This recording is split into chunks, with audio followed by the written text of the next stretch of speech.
yang mulia turun ke dunia untuk tebus segala dosa. Kau beri keselamatan, beri kesempatan, kasih-Mu mengubahkan. Jika ku akui semua dosaku, maka Kau adalah setia dan adil. Kau kan mengampuni dan sucikan dari segala yang jahat. Tak mau ku hidup bagi dunia ini lagi. Tak ingin kompromi, tak ingin lakukan hal yang dapat dukakan hatimu. Tak mau ku hidup di luar tutur kata firman-Mu yang telah bebaskanku. Yesus, kebenaran-Mu adalah pilihanku.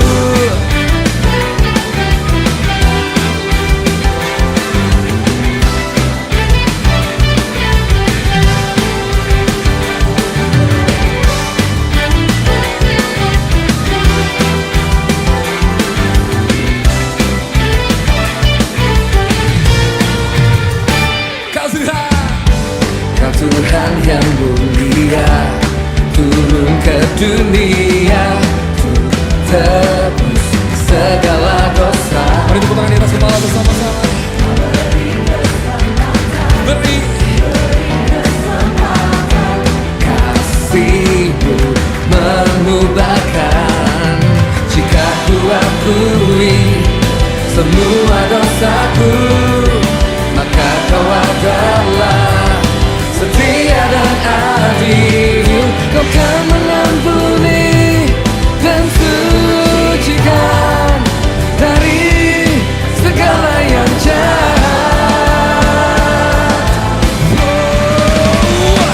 Tak mau ku hidup bagi dunia ini lagi. Tak ingin kompromi, tak ingin lakukan hal yang dapat dukakan hatimu. Tak mau ku hidup di luar tutur kata firman-Mu yang telah bebaskanku. Yesus, kebenaran-Mu adalah pilihanku.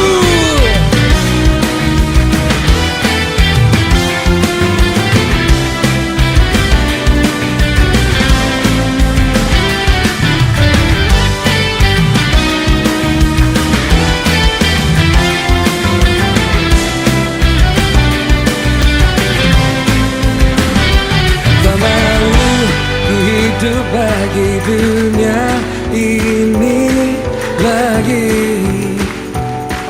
Tak ingin kompromi, tak ingin lakukan hal yang dapat dukakan hatimu.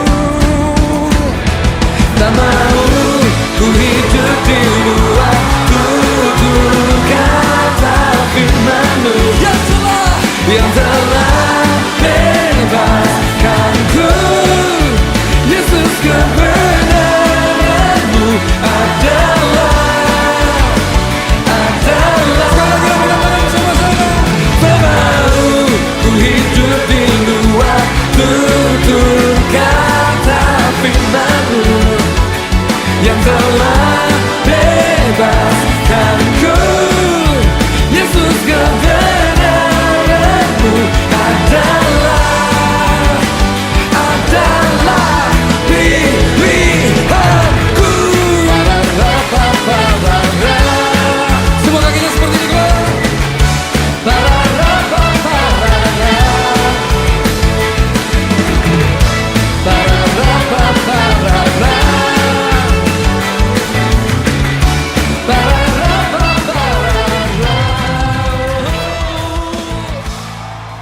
Shalom, selamat pagi.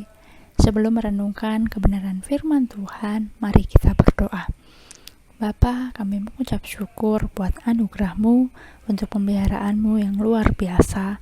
Kalau kami boleh sehat dan bertahan di masa sulit ini, semua karena kemurahan-Mu. Tuhan, kami berdoa agar kami boleh memahami firman-Mu, berikan kami hikmat yang berasal daripada Engkau.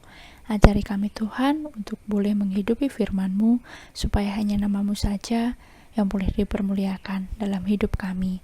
Tolong hamba-Mu, karena sungguh tanpa Engkau hamba tidak mampu. Di dalam nama Yesus kami berdoa. Amin. Hari ini saya akan menyampaikan renungan dengan tema pilihan-Mu, masa depan-Mu. Hidup itu pilihan. Dari bangun tidur, kita sudah dihadapkan dengan banyak pilihan. Apa yang akan kita kerjakan dulu dan apa yang mau kita lakukan hari ini. Tuhan kita adalah Tuhan yang memberikan kehendak bebas untuk kita. Tuhan tentu berupaya untuk memberitahu kita kehendaknya, rancangannya melalui firman-Nya. Tapi keputusan kita lah, apakah kita mau menghidupi itu dan apakah kita percaya dengan janjinya. Banyak orang mengambil keputusan tanpa berdoa. Mengambil keputusan meskipun kita tahu itu bertentangan dengan kebenaran. Jadi jangan sembarangan menentukan keputusan, karena kita harus menanggung setiap perbuatan dan keputusan yang akan kita ambil.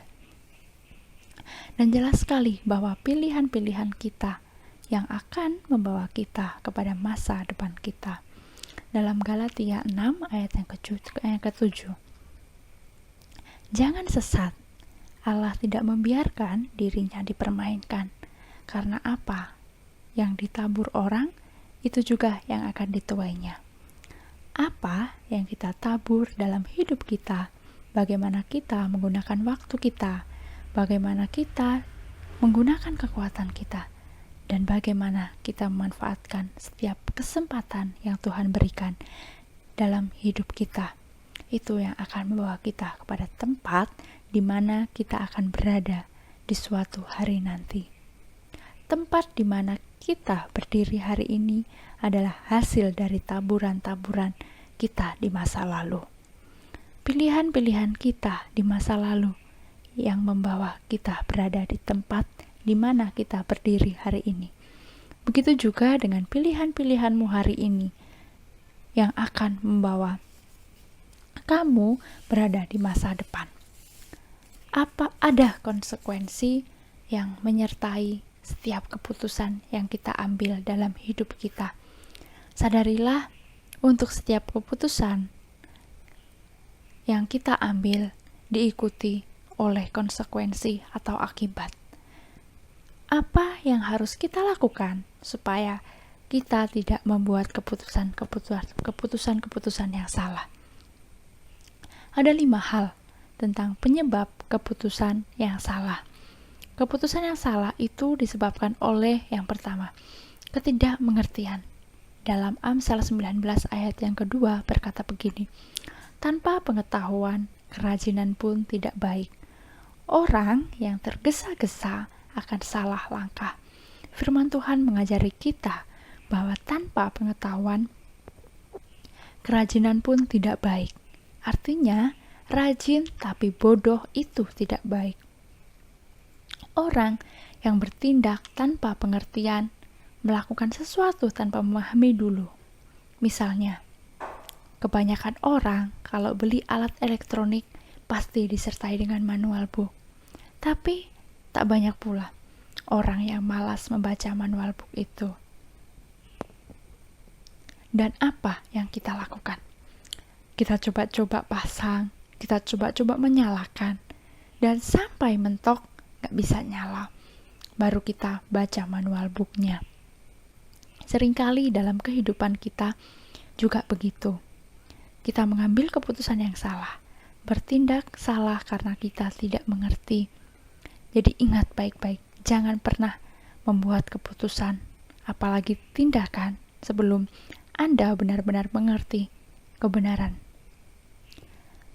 sebelum Anda benar-benar memahami apa yang Anda harus lakukan. Ketidakmengertian akan membuat kita mengambil keputusan yang salah. Yang kedua, keputusan yang salah disebabkan oleh tidak memperhitungkan dengan matang. Masih dalam Amsal 19 ayat yang kedua. Orang yang tergesa-gesa akan salah langkah. Dia tidak berpikir panjang. Dia tidak dicermati dulu, tidak dikenali dulu dengan baik-baik. Tergesa-gesa akhirnya salah langkah. Apapun yang dikerjakan dengan tergesa-gesa, hasilnya pasti kurang baik. Jangan pernah tergesa-gesa mengambil keputusan. Kita harus memperhitungkan dengan matang. Keputusan yang salah, yang ketiga, disebabkan oleh tidak takut akan Tuhan.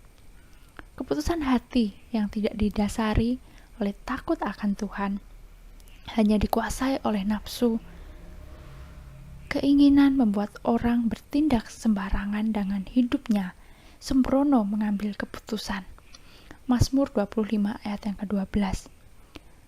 Siapakah orang yang takut akan Tuhan? Kepadanya Tuhan menunjukkan jalan yang harus dipilihnya. Orang-orang yang takut akan Tuhan itu akan dibimbing Tuhan di dalam hatinya untuk memilih jalan yang harus dipilihnya. Kalau kita mau tahu apakah hidup kita takut akan Tuhan atau tidak, Amsal 8 ayat yang ke-13. Takut akan Tuhan ialah benci kejahatan. Aku benci kepada kesombongan, kecongkakan, tingkah laku yang jahat, dan mulut penuh tipu muslihat. Mari kita lihat apakah kita benci kejahatan, apakah kita sombong, apakah kita congkak, lalu apakah tingkah laku kita jahat dan mulut kita sering menipu orang. Orang-orang yang tidak takut akan Tuhan, dia tidak percaya bahwa Tuhan melihat semua apa yang kita berbuat. Dan sebaliknya, kalau orang yang takut akan Tuhan, dia sadar betul akan kehadiran Tuhan. Di dalam Yeremia 16 ayat yang ke-17, sebab aku mengamat-ngamati segala tingkah langkah mereka. Semuanya itu tidak tersembunyi dari pandanganku, dan kesalahan mereka pun tidak terlindung di depan mataku. Jadi ketika kita mengambil keputusan yang salah, ketika kita berbuat salah, Tuhan melihat semuanya. Hiduplah takut akan Tuhan. Orang yang takut akan Tuhan mempertimbangkan hatinya. Pasti adalah kebenaran firman Tuhan. Keputusan hati selalu bertanya, apakah Tuhan berkenan? Keputusan hati pasti adalah apa yang menjadi kehendak Tuhan. Yang keempat, keputusan yang salah itu didasarkan atau disebabkan karena menghakimi dengan sekilas pandang. Di Yesaya 11 ayat yang ketiga, ya, kesenangannya ialah takut akan Tuhan. Dia tidak akan menghakimi yang sekilas pandang saja atau menjatuhkan keputusan dengan kata orang. Jadi jangan cepat menilai orang dari sekilas pandang saja. Artinya, jangan cepat menilai orang itu dari penampilannya. Jangan membuat keputusan berdasarkan apa yang dilihat. Dalam 1 Samuel 16 ayat yang ke-7. Tetapi berfirmanlah Tuhan kepada Samuel, janganlah pandang parasnya atau perawakan yang tinggi, sebab aku telah menolaknya. Bukan yang dilihat manusia, yang dilihat Allah. Manusia melihat apa yang di depan mata, tetapi Tuhan melihat hati. Tuhan mengajarkan kepada kita untuk jangan terkecoh hanya dengan penampilan luar. Apa yang terlihat di depan mata bisa menipu. Jangan ambil keputusan hanya dengan sekilas pandang. Yang terakhir, keputusan yang salah itu disebabkan oleh menjatuhkan keputusan menurut kata orang. Jangan jadi orang yang mau nyenengin orang lain. Atau jangan ikut-ikutan kata orang. Ingat, keputusanmu, tanggung jawabmu. Dalam Galatia 1 ayat yang ke-10. Jadi bagaimana sekarang? Adakah ku cari kesukaan manusia atau kesukaan Allah? Adakah ku coba berkenan kepada manusia? Sekiranya aku masih mau mencoba berkenan kepada manusia, maka aku bukanlah hamba Kristus. Dalam mengambil keputusan dalam hidup kita, jangan bikin keputusan hanya untuk menyenangkan orang banyak. Buat keputusan yang benar, yang sesuai dengan kebenaran firman Tuhan. Sekalipun mungkin orang banyak tidak setuju dengan apa yang kita pilih atau kita ambil, tapi jangan takut. Karena firman Tuhan berkata, takut sama orang itu jerat. Setiap kita harus bertanggung jawab atas keputusan yang kita ambil dan setiap langkah yang kita buat. Jangan menyalahkan orang lain atas nasihat mereka, karena kuasa untuk memutuskan ada di tangan kita. Mengapa orang selalu mengambil keputusan yang salah? Yang pertama, lingkungan pergaulan tidak berubah. Yang kedua, sudut pandang tidak berubah. Dan yang ketiga, cara hidup tidak berubah. Kalau kita mau memperbaiki hidup kita dan tidak berbuat salah terus, berdoalah supaya Tuhan memulihkan hidupmu. Dengan siapa kita bergaul akan menentukan cara pandang kita. Bijaksanalah dalam memilih teman dan siapa yang kita dengar. Amsal 13 ayat yang ke-20 berkata, siapa bergaul dengan orang bijaksana menjadi bijak, tetapi siapa berteman dengan orang bebal menjadi malang. Teman-temanmu menentukan masa depanmu. Dalam Roma 12 ayat yang kedua.